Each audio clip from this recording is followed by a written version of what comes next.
Mais uma vez estamos aqui para juntos estudarmos mais uma lição dessa série, O Grande Conflito. Olha, o pessoal está gostando muito. Nós estamos aqui em meio à natureza, no sítio de um amigo nosso, né? E Deus está direcionando e dirigindo todas as coisas. Lembre-se, você tem que se inscrever no canal. Está aí o nome do canal, né, no YouTube. E já tem as lições. Essa aqui vai ser a terceira. Já tem a introdução e as duas lições já estão aí no canal. Você também, para ganhar o certificado, você tem que responder as lições também. Você terminou aqui, você já pode ir responder a lição número 3. Tem uma semana. Cada semana é colocado uma lição. Então você tem uma semana para responder. Porque você só vai ganhar o certificado se responder. Você não só tem que assistir cada lição, né, o vídeo de cada lição, mas você também tem que responder. Como é que eles fazem, Rogério, para ter acesso aí? Então, na descrição do vídeo aqui embaixo, vai aparecer um link que vai te direcionar lá para a lição. A lição vai estar completa do jeito que está aqui no nosso guia de estudo. E lá vai ter as opções para você ir marcando as respostas de cada questão. Certo, então vamos aqui, nesse momento, orar para juntos estudarmos a terceira lição dessa série.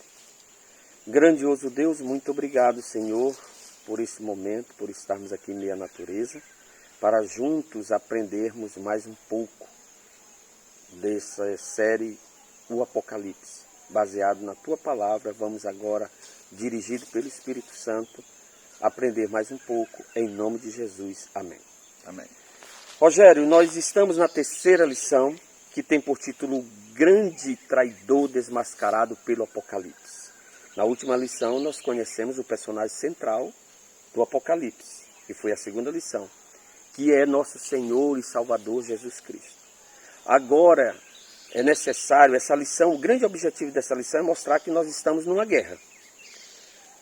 Já conhecemos o nosso Salvador, nosso Senhor e Salvador, o personagem central do Apocalipse. E essa lição agora vai mostrar o inimigo. Vai mostrar o grande traidor. E é muito importante que numa guerra você conheça bem o inimigo. Para você estar protegido. E principalmente que você vai perceber que esse inimigo, né, Rogério? Ele é esperto. Ele enganou a terça parte dos anjos. Então vamos conhecer nessa lição aqui o inimigo. E a primeira pergunta, Rogério, que o nosso professor Rogério aqui está nos trazendo os comentários e a luz da palavra de Deus está nos mostrando aqui.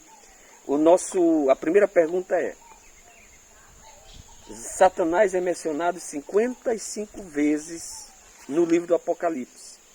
E ele é conhecido por alguns nomes. E quais são esses nomes?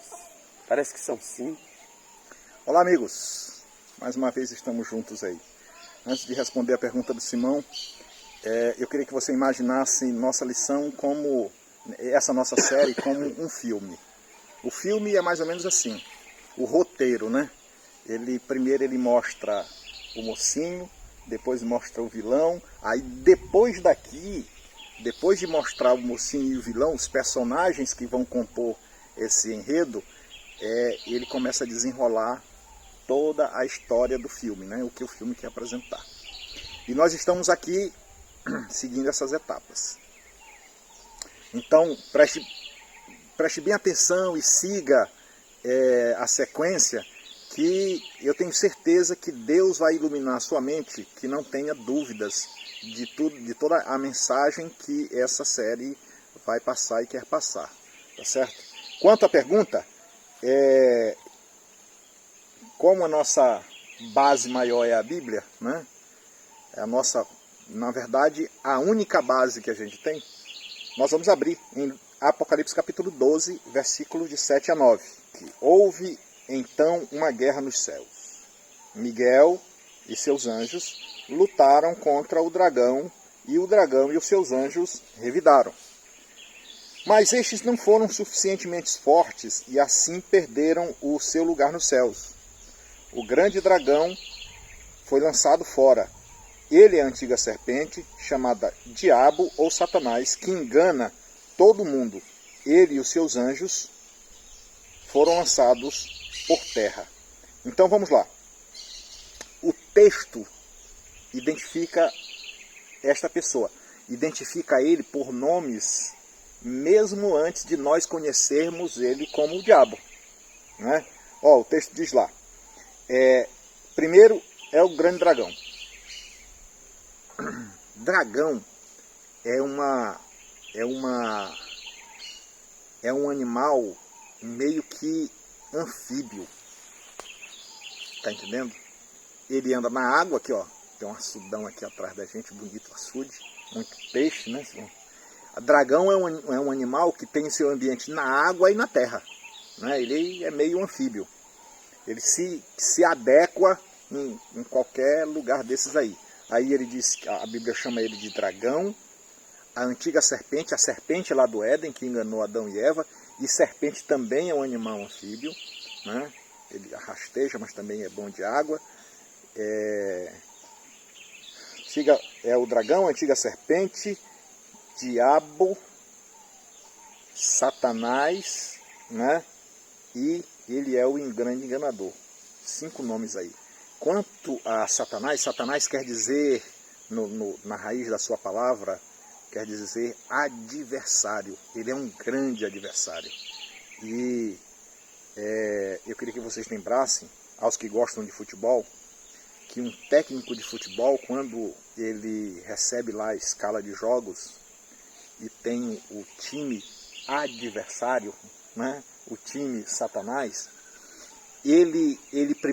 uma das primeiras coisas que ele faz é buscar vídeos onde tem jogos desse adversário dele, para poder estudar o adversário. É por isso que nós vamos estudar aqui sobre o adversário, porque conhecendo bem o adversário, você tem muito mais possibilidades de se desviar, de pelo menos se desviar dele. Né? Certo. Rogério, essa guerra começou no céu. E nós temos aqui a pergunta de número 2 e a de número 3, eu vou fazer de uma vez só. Uhum. Ele conseguiu algumas vitórias lá, mesmo lá no céu. E aí ele também derribou algumas personagens lá do céu. Quem foi essas personagens e a quantidade que ele derribou? Muito bem. Essa questão que eu estava falando agora, a gente precisa conhecer o adversário para a gente entrar numa área de possibilidade de afastamento dele, né? De não cair nos seus enganos. Então vamos abrir a Bíblia, Apocalipse capítulo 12, versículo 3 e 4. Diz assim, vai aparecer na tela aí. Então apareceu no céu outro sinal, um enorme dragão vermelho, com 7 cabeças e 10 chifres, tendo sobre as cabeças 7 coroas. Sua cauda arrastou consigo 1/3 das estrelas do céu, lançado na terra. O dragão colocou-se diante da mulher que estava para dar à luz, para devorar o seu filho no momento em que ele nascesse. Então olha só, nós vimos que no Apocalipse, o Apocalipse é um livro de símbolos. E aqui nós começamos a adentrar nas simbologias do Apocalipse. Então nós temos aí a figura de um dragão vermelho, que a gente já viu quem é. Né? O texto anterior que a gente leu, capítulo 12, versículo 9, diz lá que ele é o grande dragão, a antiga serpente. Então, o grande dragão, toda vez que o Apocalipse falar de dragão, ele está falando de Satanás. Porque ele é o dragão. A Bíblia já revelou. Então o Apocalipse já começou se revelando. Nada desse negócio de Apocalipse é um negócio misterioso, é cheio de muito enigma, muito símbolo que a gente não dá para compreender. Dá sim. Ele mesmo está aqui se desmistificando. Né? Dragão, Satanás. Aí ele fala aqui que o grande dragão vermelho, que tinha 7 cabeças e 10 chifres, tendo na cabeça 7 coroas, sua cauda, quer dizer, atrás de si, né, veio atrás dele, seguindo ele,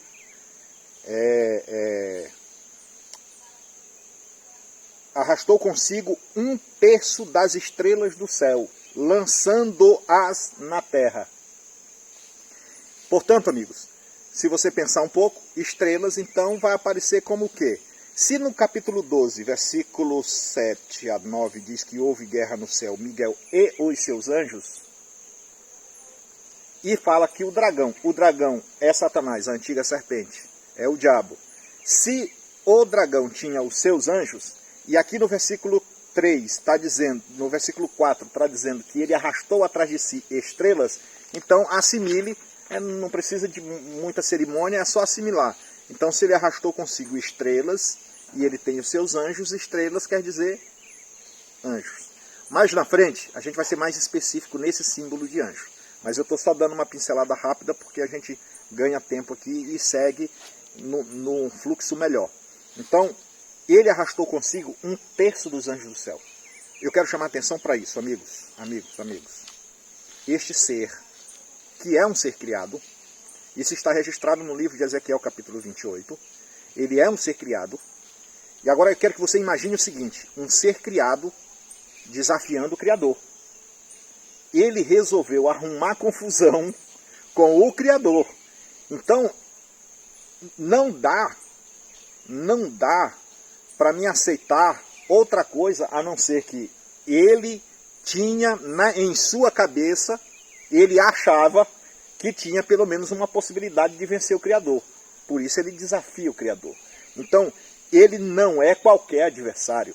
Por isso a Bíblia chama ele de o grande dragão. Por isso nós não precisamos e nós não podemos brincar com esse adversário.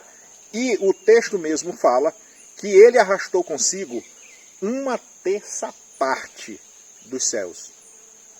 1/3. Aí para complementar, eu já vou entrando na quarta pergunta e ler o texto de 2 Coríntios, capítulo 11, versículo 3, para mostrar a estratégia que ele usou para trazer consigo a 1/3 dos anjos. 2 Coríntios capítulo 11, versículo 3, diz assim: o que receio e quero evitar é que, assim como a serpente enganou Eva com a sua astúcia, a mente de vocês seja corrompida e se desvie da sua sincera e pura devoção a Cristo. Então ele estava no céu, desafiou a Deus. Os outros anjos também estavam no céu e obedeciam e serviam esse mesmo Deus. Eles conheciam a Deus tanto quanto o dragão conhecia Deus. Só que, para conquistar essa 1/3, ele usou esse artifício que ele usa até hoje. Nisto ele tem PhD, pós-doutorado. Ele tem doutorado do pós-doutorado em enganar. Então, amigos, não é tão simples. Enganar uma criança é fácil. Você pega uma balinha e troca com o que ela tem na mão, que é do seu interesse.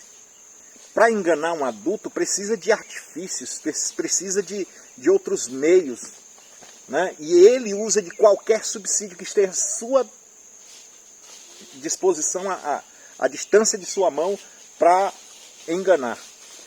Nesse caso, já falamos que essa guerra começou no céu e agora ela foi transportada para a terra. Isso.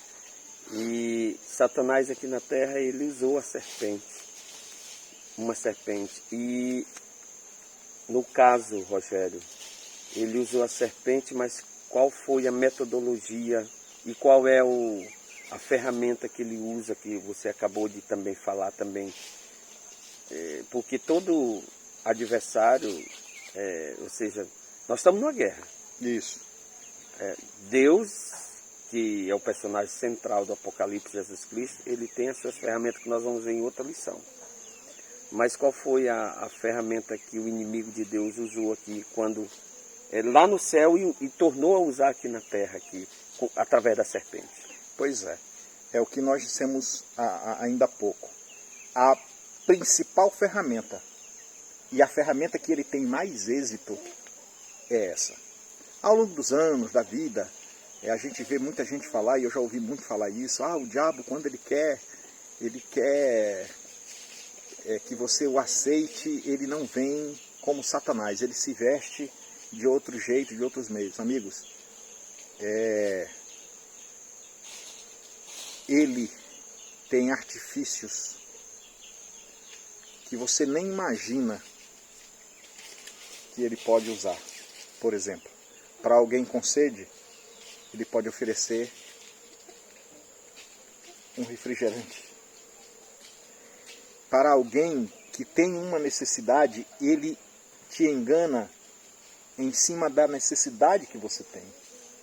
Então ele usa as tuas fraquezas e a sua potencial ferramenta em cima desta tua fraqueza. Na fraqueza, lá no Éden, ele usou isto. Adão e Eva tinham uma informação da parte de Deus, uma orientação de nunca eles estarem separados um do outro, distanciados um do outro. A mulher foi feita para o homem, foi feita do homem, foi feita da costela do homem para dizer que ela tem que ficar aqui do lado. Então, quando Eva se distanciou do marido, que é muito perigoso isso, a serpente aproveitou este momento. E se a gente for ver o relato disto, ele começa a colocar palavras na boca de Deus, misturando verdade e erro. E aí ele ejeta a serpente ejeta seu veneno em Eva, colocando e oferecendo algo que Eva pensou em obter. Ele disse lá: olha, rapaz, Deus falou isso porque Ele sabe que no dia em que vocês comerem, teus olhos vão ser abertos e vocês serão como Deus. Ora, amigos, por isso a Bíblia fala de um negócio que acho que a gente ainda vai tratar. Ela fala de ganância. A ganância é perigosíssima, porque a ganância, se você é apegado a ela, você não observa, não respeita limites para obter aquilo que você quer. Né? Você não pensa nos prejuízos que você terá no futuro para que o seu prazer momentâneo seja satisfeito. Isto a ganância faz. Satanás usou deste artifício para Eva. Rogério, qual é a certeza que nós temos? Né? Qual é a certeza que nós temos? Que a batalha contra o mal e seu enganador, né? o inimigo de Deus, qual é a certeza que nós temos que essa batalha não está perdida? É a quinta pergunta muito interessante que nós temos para fazer, e a Bíblia pode responder. Então vamos lá, vamos para a Bíblia. 1 São João capítulo 3. Nós vamos ler o versículo 8, vai aparecer aqui no seu vídeo. Aquele que pratica o pecado é do diabo, porque o diabo vem pecando desde o princípio. Para isso o Filho de Deus se manifestou, para destruir as obras do diabo. Amigos, olha que coisa séria agora. Direta, né? Sem arrodeios. Foi direta. A Bíblia foi direta agora. Ela diz assim: aquele que pratica o pecado é do diabo. Amigos, a respeito disso aqui, não precisa você ter medo. Você está praticando pecado, você é do diabo. Mas em contrapartida, o mesmo texto nos garante que Jesus veio a esta terra para destruir as obras de Satanás. Nós temos esperança. Essa esperança é firme, é segura, está assegurada aqui. E eu vou dizer uma coisa: por que eu tenho tanta certeza? É porque eu vou dar uma razão óbvia. Jesus um dia disse que vinha a essa terra. Ele prometeu que viria a essa terra, viria encarnar. João capítulo 1, versículo 1 e versículo 14 diz que ele se fez carne e habitou entre nós, cheio de graça e de verdade. Ele cumpriu suas promessas. Ele sempre cumpre suas promessas. E aqui ele está dizendo, embora você esteja em pecado, você não deve, não pode e só fica se quiser sendo do diabo. Se você está pecando, a Bíblia está dizendo que você é do diabo, mas eu quero lhe dizer, Jesus já pagou seus pecados. Acontece que você deve aceitá-lo e evitar voltar às velhas práticas. Começando uma nova vida agora, deste ponto onde você aceita Jesus, você abraça Jesus, você confia nele, que ele pode te libertar destas forças que não te deixam se aproximar a ele, ele estará lá sempre à tua disposição. Tenha a certeza de que ele vai te dar paz e vai te dar, continuar te dando esperança até que chegue o momento desta grande guerra acabar. Satanás tem, Rogério, várias metodologias e maneiras de engano. Mas a palavra de Deus nos chama atenção para dois tipos de enganos que devemos ficar muito atentos, que é perigoso esses dois tipos. Ele destaca esses dois tipos sutis de Satanás. Quais são esses dois? Que devemos ter cuidado, acautelar-nos. Acautelai-vos, a palavra de Deus fala isso muito bem. Quais são esses dois tipos sutis de engano de Satanás? Então vamos lá. Vamos abrir a Bíblia? 2 Coríntios capítulo 11, versículo 14 e 15. Então vamos lá, olha só o texto. Isto não é de admirar, pois o próprio Satanás se disfarça de anjo de luz. Portanto, não é surpresa que os seus servos finjam que são servos de justiça. O fim deles será o que as suas ações merecem. É por isso que eu chamo a atenção. Quando o treinador assiste o vídeo de um time adversário, ele está analisando o adversário para saber quais são os seus ataques, para que você prepare suas defesas, e quais são suas defesas, para que você saiba aonde deve ir. Então, a Bíblia está dizendo aqui, olha, ele pode se transformar, gente, se há uma coisa difícil de se transformar em anjo de luz, né? Isso é fácil para ele, porque ele foi um anjo de luz. Se ele se transforma em anjo de luz, imagine as outras coisas que ele pode te oferecer, parecendo como sendo boas. E outra, ele não está sozinho nessa guerra. Diz aqui que ele tem os seus servos. E os seus servos se transformam em ministros de justiça. Há uma promessa na Bíblia, de Apocalipse capítulo 21, que diz que... não é Apocalipse. Tem um texto, eu não me recordo agora, que diz que nós aguardamos novos céus e nova terra, nas quais habita a justiça. Justiça, justiça. Porque se nós tomarmos o conceito de justiça hoje, o dicionário é catedrático em dizer assim, justiça é dar ao outro o que lhe é de direito. Hoje os direitos são tão assim, o conceito de direito está tão mesclado que a gente imagina que é o direito de um e não é. Não é?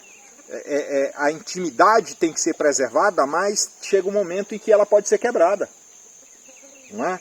Então a justiça, o conceito de justiça que eu tenho aqui, é o conceito de justiça que Satanás diluiu, para que ele se adequasse a isso e ficasse fácil de eu ser enganado com este conceito de justiça. Entende? Então, os seus servos se transformam em ministros de justiça. E o próprio Satanás em anjo de luz. Gente, ele fazendo isso, quem não seria enganado? Rogério, agora uma pergunta que não quer calar e todo o pessoal que está nos acompanhando quer saber. É a 7ª pergunta. Satanás pode fazer milagre? Ou ele faz de conta que faz milagre? Vamos para a Bíblia, né? Vamos abrir lá em Apocalipse. Ele realmente faz milagre ou ele faz de conta que faz milagre? Isso, vamos lá. Apocalipse 16, versículo 13. Apocalipse 16, 13. Vai aparecer aí na sua tela, está escrito assim: então vi sair da boca do dragão, Satanás, da boca da besta e da boca do falso profeta 3 espíritos imundos semelhantes a rãs. São espíritos de demônios que realizam sinais milagrosos. Eles vão aos reis de todo o mundo a fim de reuni-los para a batalha do grande dia do Deus Todo-Poderoso. Quer dizer, o Apocalipse, nos seus símbolos, ele já nos revela. Ele é capaz de transformar em anjo de luz seus servos em ministros de justiça. E o Apocalipse dizendo agora que ele consegue fazer sinais milagrosos, não é de admirar Satanás fazer alguém caminhar. Não é de admirar Satanás fazer alguém, um cego, enxergar, um surdo ouvir. Isto não é problema para ele. Né? Dentro desse contexto da guerra, todos os artifícios que estão ao seu alcance, ele vai usar para enganar. Então é um inimigo perigoso aí, né? Muito perigoso. Agora a 8ª diz que Satanás tem obtido êxito ao trato de enganar por meio de seus milagres. Ele tem tido esse êxito, Rogério? Nos responde aí através da Bíblia. Satanás ele tem tido êxito nessa metodologia de enganar aí? Olha, através de milagres. E o interessante é que Jesus, quando esteve nessa terra, nos alertou a respeito disso. Né? Vamos abrir a Bíblia? Deixar a Bíblia responder? Mateus 24, 24. Mateus 24, 24 diz assim: pois aparecerão falsos cristos, falsos profetas, que realizarão grandes sinais e maravilhas, para que, se possível, enganar até os escolhidos. Imagina só isso. Gente, deixa eu dizer, falar uma coisa que nós já sabemos, todos nós já sabemos. Não se falsifica uma nota de R$3. Não existe nota de R$70. Não existe nota de R$150. Então não dá para falsificar uma nota de 3, uma nota de 70, uma nota de 150. Que não existe. Não existe. Como é que vai falsificar uma coisa que não existe? Vai falsificar uma coisa que existe. Se falsifica uma nota de 2, de 5, de 10, de 50, de 20, de 50, de 100. E é isso que Satanás busca, falsificar a verdade. E ele tem tido muito êxito com isso. Quando a Bíblia diz, sim, vai aparecer falsos cristos, sim, vai aparecer muita gente fazendo milagre usando o nome de Jesus. Em contrapartida, em Mateus capítulo 7, versículo 21, diz assim: nem todo aquele que me diz Senhor, Senhor entrará no reino dos céus, mas aquele que faz a vontade do meu Pai. Quer dizer, sinais e maravilhas Deus pode fazer? Pode. Ele vai fazer? Vai fazer. Mas não tornar isto tão comum e banalizado. Né? E Rogério, aqui, essa próxima pergunta está dizendo uma coisa assim, que Satanás ele está zangado, enfurecido com certas pessoas. Isso. A Bíblia fala quem essas certas pessoas, quem são essas pessoas que Satanás está zangado. Pois é. O inimigo de Deus está zangado com essas pessoas. Antes de responder essa pergunta, eu quero citar um texto. Eu vou abrir o texto e ler o texto. É texto fácil de achar. É capítulo 3 de Gênesis, verso 15. Olha só. Isso aqui foi quando Adão e Eva foram expulsos do Éden. Deus colocou uma penalidade para Eva, que era multiplicar a dor na hora que ela fosse ter parto, e ele agora direciona-se para a serpente e começa a proclamar uma maldição à serpente, tirou da serpente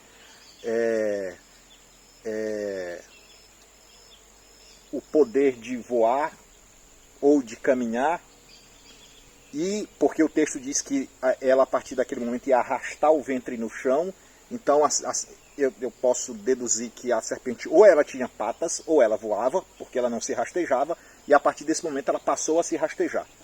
Passando a se rastejar, e Deus volta para ela no momento dessa maldição e diz assim, olha, porei inimizade entre você e a mulher, entre a sua descendência, a descendência da serpente, os servos do anjo caído, e os descendentes da mulher, dela. O descendente da mulher, que é Jesus Cristo, ferirá a cabeça da serpente, e a serpente, em contrapartida, feriria o calcanhar de Jesus. Então, há uma inimizade desde o princípio. Entende? Desde o princípio há uma inimizade. E agora, a pergunta é, quanta fúria ele está? Aí nós vamos ler Apocalipse capítulo 17. Quem são essas pessoas? Quem são essas pessoas? Capítulo 12, versículo 17. Diz assim, o dragão irou-se contra a mulher. Isso era natural, ele tinha que se irar. Por quê? Porque havia, lá no princípio, uma inimizade proclamada por Deus. Essa inimizade foi crescendo, o filho da mulher veio, e agora o filho da mulher, ele institui neste planeta algo fantástico que até hoje sobrevive, chamado de cristianismo. Então, aqui nós descobrimos mais uma revelação dos símbolos. Mulher aqui são os descendentes de Deus, é a igreja de Deus. É a igreja de Deus. Em Efésios capítulo 5, nós vamos chegar nessa lição ainda, mas eu estou adiantando para entendimento. Capítulo 5 diz lá que o marido deve amar a mulher assim como Cristo amou a igreja. Então, se a mulher tem que ser amada pelo marido, o marido é o cabeça, Jesus é o cabeça, a mulher é o corpo, a igreja é o corpo de Cristo. Então, mulher na Bíblia é a igreja. Então, o texto está dizendo aqui, Satanás, o dragão, irou-se contra a mulher, a igreja. Então, eu posso traduzir, Satanás irou-se contra a igreja. Então, Deus tem uma igreja. E não é qualquer igreja. Aí que igreja é essa? Aí ele diz assim, saiu para guerrear contra o restante da sua descendência. Esta igreja, ela é perseguida. Porque Satanás está irado contra ela. E para isso ele pode, inclusive, criar igrejas falsas. Porque a maior ferramenta que ele tem é o engano. Então, continua o texto para responder essa tua última pergunta, diz assim, sabe que igreja é essa? Os que obedecem aos mandamentos de Deus e mantêm o testemunho de Jesus, que a gente vai descobrir ainda o que é. Mas a primeira característica eu já tenho. Ela observa os mandamentos de Deus, obedece os mandamentos de Deus. Não são pela metade, não é menos 5, não é menos 6, não é menos 7, não é menos 1, é todo. É os que obedecem todo o mandamento de Deus. Para finalizar essa lição, Rogério, e tu tem que resumir aí, porque começou a chuviscar aqui, nós estamos no meio da natureza, é a última pergunta, e essa eu chamo até a mais importante. Como podemos, né, vencer esse inimigo aí? Esse inimigo aí, nós descobrimos que ele é terrível. É duro. E como devemos vencer, de acordo com a Bíblia aí? Então vamos lá para a palavra de Deus. Capítulo 12, versículo 11. Olha o texto como diz. Eles, pois, venceram pelo sangue do Cordeiro e pela palavra do testemunho que deram diante da morte. Não amaram a própria vida. Podemos vencer como? Sangue do Cordeiro. Ele já veio, já morreu, já nos purificou o pecado através do seu sangue. Aí estamos limpos, estamos preparados para esta guerra. E aí nós damos testemunho disso, mesmo diante da morte. Isto nos faz mais poderosos. Amém. Contra o inimigo. Porque aí Deus vem ao nosso favor. Então nós temos que nos apropriar do Cordeiro de Deus que tira o pecado do mundo para vencer o inimigo. Só usando essa metodologia. Cristo e Cristo, o sangue do Cordeiro. Que Deus nos abençoe. Estamos finalizando mais uma lição, chovendo, no meio da natureza, mas isso é importante. Nós precisamos vencer o inimigo em qualquer situação. E é só através de Cristo Jesus, aceitando Cristo Jesus como o meu Salvador pessoal. E lembre-se, na próxima temos um assunto, a próxima lição é a 4ª lição, as boas novas do Apocalipse. Temos boas notícias, né? Já conhecemos o Deus, que é o personagem central, Jesus Cristo do Apocalipse. Conhecemos o inimigo, já percebemos que o inimigo é terrível, temos que ter cuidado. Só podemos vencer o inimigo através ou usufruindo do sangue do Cordeiro de Deus que tira o pecado no mundo, que morreu para salvar-nos. E agora na próxima lição vamos ter as boas novas de salvação. Durante essa semana responda aí a lição, tem acesso aí, está aí o acesso aí ao canal, tem acesso aí à lição, está tudo aí aparecendo aí. Divulgue isso, são boas notícias. Nós estamos aprendendo a revelação do Apocalipse. Nós estamos aprendendo e vendo que o Apocalipse não é esse bicho de 7 cabeças. Tem um rolo de cabeça aí, tem bicho, mas não é esse bicho todo aí. Tudo de bom, vamos pedir para o Rogério orar conosco. Então vamos orar. Ó Senhor Deus, obrigado pela tua revelação, obrigado pela tua palavra, obrigado pelo entendimento que tu nos destes, a fim de que através do estudo da tua palavra nós possamos tomar um novo rumo de vida. Amém. Se nós vivemos no pecado, enquanto a Bíblia diz que aquele que continua na prática do pecado é do diabo, nós queremos ser teus, aceitando o teu sangue, aceitando o teu perdão, para que nós possamos viver um dia a eternidade. Em nome de Jesus. Amém. Amém. Até mais. Até mais. Tchau.